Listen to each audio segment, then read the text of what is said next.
Good morning, and as we prepare to celebrate Pentecost Sunday, I would like to use this opportunity and invite all of you to be here at church and celebrate the coming of the Holy Spirit, the promised one. And I promise you that it's going to be a beautiful worship service and experience. Within those lines, I would like to introduce you to a very everyday topic to a Christian, and that is about our godly character. And we're going to read from Psalm 15, where David seems to have a very traditional and, which I like it, very conservative approach to this topic of having a godly character. And then he seems to address that as not just an obligation, but it must be there. You must show a godly character to have access to God's presence. And I'll make some closing remarks in how do I find this connection to Pentecost Sunday. Let me start with this. I remember younger age how much attention my parents would put on my behavior, on my siblings, and just our behavior overall. Especially, and I'm sure you'll relate to this, if you guys have guests over, that's when everybody has to be impeccable, or school, just to make sure you're getting not only good grades, but your behavior is just exceptional. And the place that actually they emphasized the most was at church. It was our behavior at church. And believe it or not, when I look back now, I loved it. I really liked it because it seemed to bring a very special respect towards a house, a home where we gather to worship and praise our God. And of course, I try to imitate that now with my children.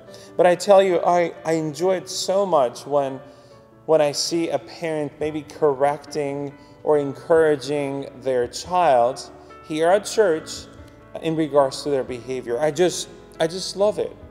Because here's what I believe. When they're younger, you teach them what to do until one day they will realize why they do it.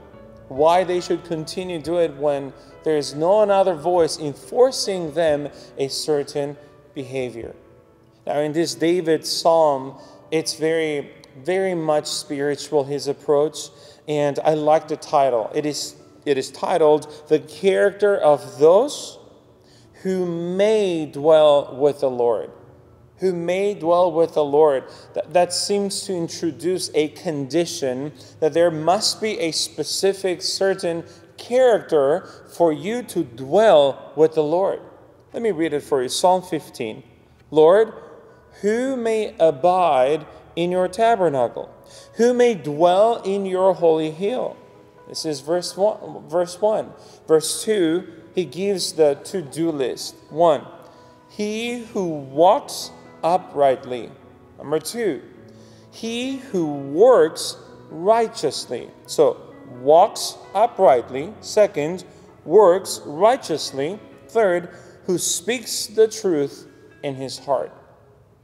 He brings forward this very easy connection into our access to God's presence. 1, walks uprightly. Number 2, works righteousness. And number 3, speaks the truth in his heart. Now, he'll also tell you what not to do. He who does not backbite with his tongue, nor does evil to his neighbor, nor does he take up a reproach against his friends, in whose eyes a vile person is despised, but he or she honors those who fear the Lord. He who swears to his heart on his hurt and does not change. He who does not put out his money at usury, nor does he take a bribe against the innocent. What is the consequence? He says, he who does these things shall never be moved. You know where from? The presence of God. A lot in just 5 verses. But I want you to put attention to the specific way that he answers to the question, who may dwell in your tabernacle? Not everyone. And here's what we have to understand. Yes, everyone is welcome to come, but not everyone may have access to God. Our access to God is through Jesus Christ. He came to us to give us that access.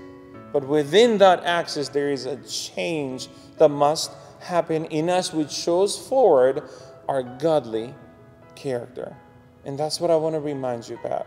Now, on Pentecost Sunday, through our sermons and songs and prayers, we'll be reminded of the coming of the Holy Spirit and just filling those disciples with power.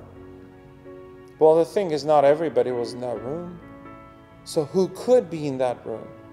Who could have been in that room to experience the indwelling of the Holy Spirit? I think it goes within these lines. Those who walk uprightly, those who work righteousness, and those who spoke the truth in their heart. And I think if we come with this character in our hearts, if you go to God with this type of godly character, you have access to God. You have access to the Holy Spirit. And so think about it. I invite all of you to examine your heart within the lines of Psalm 15 and see how is your godly character going. I'll see you Sunday. God bless you.